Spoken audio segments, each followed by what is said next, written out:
अस्सलाम वालेकुम। आप देख रहे हैं हमारा यूट्यूब चैनल और फेसबुक पेज और मैं हूं आपका मेज़बान गालिब सुल्तान। नाज़रीन, पाकिस्तान में ओआईसी के इजलास को लेकर भारत में सफ़े मातम बिछी हुई थी और उनके सहाफ़ी और उनके सियासतदान और उनके थिंक टैंक्स सब की सिटी गुम हो चुकी थी। लेकिन बिलावल के एक बयान ने भारत में जश्न का माहौल बना दिया। वो बयान क्या है और बयान से कैसे पाकिस्तान की जंग हसाई हुई है उससे डिस्कस करेंगे। और नाज़रीन, यूक्रेन पर रूस ने हाइपरसोनिक मिसाइल से हमला कर दिया है। ये वो मिसाइल है जो इंसानी तारीख में आज तक इस्तेमाल नहीं हुआ है। इस मिसाइल हमले से जंग पर क्या असर पड़ने जा रहा है, इसे भी वीडियो के आखिर में डिस्कस करेंगे। नाज़रीन, पाकिस्तान की जानिब से ओआईसी के इजलास का बुलाया जाना एक बहुत बड़ा एजाज़ है। ये एक बहुत बड़ी सादत है कि दुनिया के 57 इस्लामी ममालिक पाकिस्तान में आएँ और पाकिस्तान में बैठ कर उम्मत मुस्लिमा के मसाइल पर बात करें और आलमी मसाइल पर बातचीत करें। नाज़रीन, ये चीज़ भारत से हज़म नहीं हो रही थी। अब इस पर पाकिस्तान ने सोने पर सुहागा ये मारा कि इस ओआईसी के इजलास में पाकिस्तान ने कश्मीर के मुद्दे पर भी आवाज़ उठाने का कह दिया था और इसके ऊपर भी पाकिस्तान ने एक और नले पर दैला दिया, और वो ये कि पाकिस्तान ने कश्मीर के हुर्रियत रहनुमाओं को भी ओआईसी के इजलास में बुलाने का फैसला कर लिया है। अब नाज़रीन, जब दुनिया के 57 मुल्क पाकिस्तान में आए होंगे तो ये बजाते खुद एक बहुत बड़ा एजाज़ है। फिर वो कश्मीर पर पाकिस्तान के मौक़िफ़ की तायीद करेंगे तो ये और बेहतर हो जाएगा। और जब हुर्रियत रहनुमा खुद उनके सामने बैठे होंगे और 57 इस्लामी ममालिक के नुमाइंदगान के सामने बैठ कर उन्हें भारत के जंगी जराइम बताएंगे और फिर जब मदद की दरख्वास्त करेंगे तो ज़ाहिर सी बात है फिर भारत को इतनी बड़ी डेवलपमेंट से मसला तो होगा और यकीनन बहुत ज़्यादा मसला होगा। अब इसी ओआईसी के इजलास को लेकर नाज़रीन, भारत के अंदर बड़ी खुलबली मच चुकी है। भारत में सफ़े मातम बिछी हुई है और उनके थिंक टैंक्स सर पीट रहे हैं कि भाई पाकिस्तान तो बहुत बड़ी गेम कर गया, पाकिस्तान तो मास्टर स्ट्रोक खेल गया।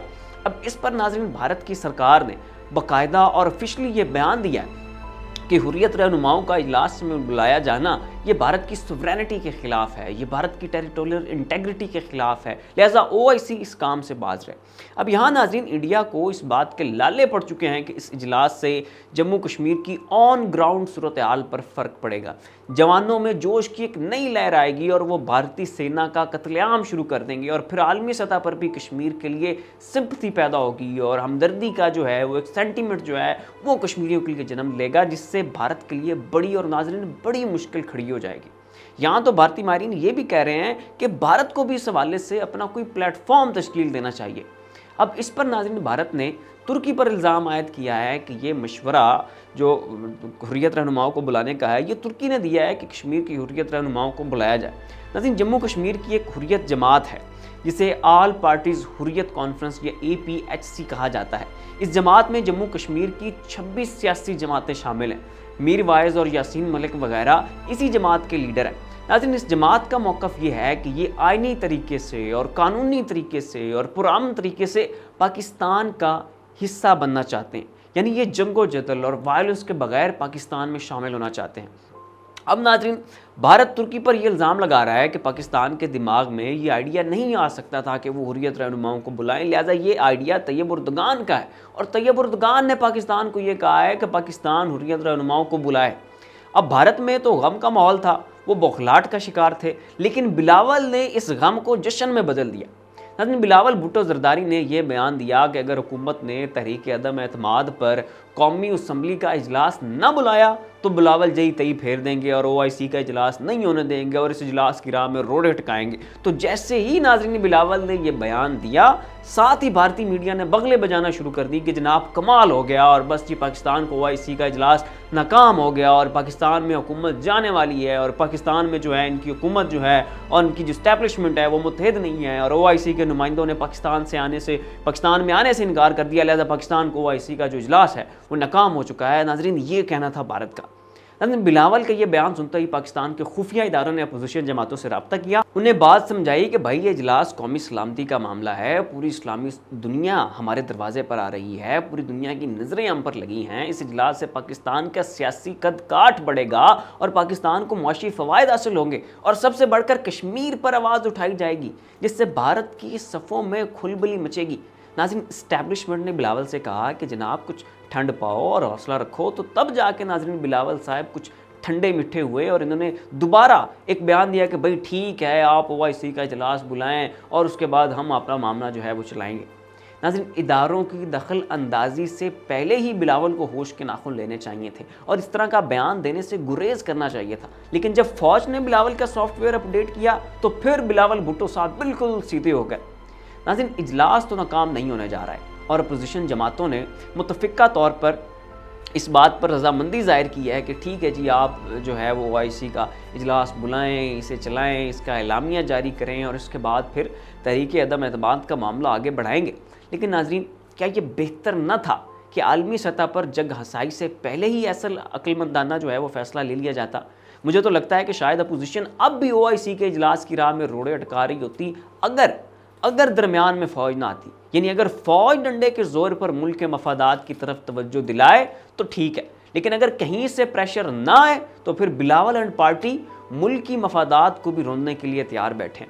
अपोजिशन को सिर्फ और सिर्फ इस बात का धड़का लगा हुआ है कि अगर OIC का इजलास कामयाब हो गया तो खान मजबूत हो जाएगा और खान का वोट बैंक मजबूत हो जाएगा और खान के वोटर में एक नई लहर आ जाएगी, एक नई जान आ जाएगी। तो अपनी तहरीक अदम एतमाद को कामयाब बनाने के लिए ये मुल्की मफादात को दाव पर लगाना चाहते हैं। ये OIC के इजलास को नाकाम बनाने पर तुले हुए थे ताकि खान की सियासी साख को नुकसान पहुँचाया जा सके। यानी कश्मीर पर मुस्लिम दुनिया सोई हुई है तो सोती रहे, लेकिन बिलावल को किसी न किसी तरह वज़ारत उज़्मा की कुर्सी पर बैठना है। अब आते हैं जी यूक्रेन की तरफ। नाज़रीन, यूक्रेन से मुतल्लिक एक बड़ी अहम खबर है और वो ये है कि यूक्रेन पर रूस ने हाइपरसोनिक मिसाइल से हमला कर दिया है। नाज़रीन, ये मिसाइल दुनिया की तारीख़ में किसी भी मुल्क के ख़िलाफ़ पहली दफ़ा इस्तेमाल हो रहा है।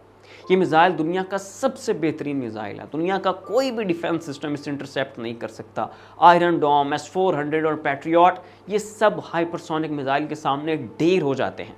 नाज़रीन, इस मिसाइल को बनाने पर अमेरिका, रूस और चीन काम कर रहे थे। अमेरिका सुपर पावर होने के बावजूद अभी तक हाइपरसोनिक मिसाइल नहीं बना सका था, लेकिन चाइना और रूस हाइपरसोनिक मिसाइल बना भी चुके हैं और इसके कामयाब तजर्बे भी कर चुके हैं। अगर आप समझना चाहते हैं कि हाइपरसोनिक मिसाइल क्या चीज़ है तो इस पर मैं 2 से 3 वीडियोस बना चुका हूं। आप करंट अफेयर की प्लेलिस्ट में उन वीडियोस को देख सकते हैं। सरेदस्त कुछ सरसरी सा आपको बता देता हूँ कि ये हाइपरसोनिक चीज़ क्या है। सबसे कम दर्जे का मिसाइल सबसोनिक होता है, जिसकी स्पीड 1 माक से कम होती है। इससे ऊपर ट्रांससोनिक मिसाइल होते हैं और इनकी स्पीड तकरीबन 1 माक होती है। इससे ऊपर सुपरसोनिक मिसाइल होते हैं और इनकी स्पीड 1 माक से ज़्यादा होती है। यानी सबसोनिक की 1 माक से कम, ट्रांससोनिक की 1 माक और सुपरसोनिक की 1 माक से ज़्यादा। अब इनसे ऊपर आता है हाइपरसोनिक और नाज़रीन, हाइपरसोनिक मिसाइल की स्पीड 5 माक से ज़्यादा होती है। और रूस ने जो हाइपरसोनिक मिसाइल यूक्रेन पर दागा है उसकी स्पीड 10 माक थी। इस मिसाइल का नाम किंजाल है और इसकी रेंज 2000 किलोमीटर है।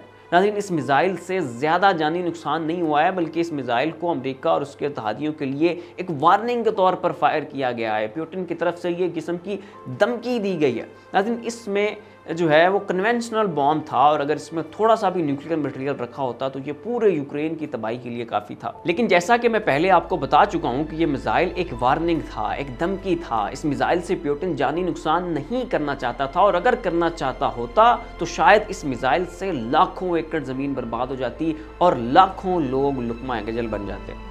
नाज़रीन, फिलहाल के लिए इतना ही। यूक्रेन और नो कॉन्फिडेंस मूवमेंट से मुतल्लिक लम्हा ब लम्हा अपडेट्स के लिए देखते रहिए हमारे यूट्यूब चैनल और फेसबुक पेज। इसी के साथ अपने मेज़बान गालिब सुल्तान को इजाज़त दीजिए। अपना ख्याल रखिएगा। अल्लाह हाफ़िज़।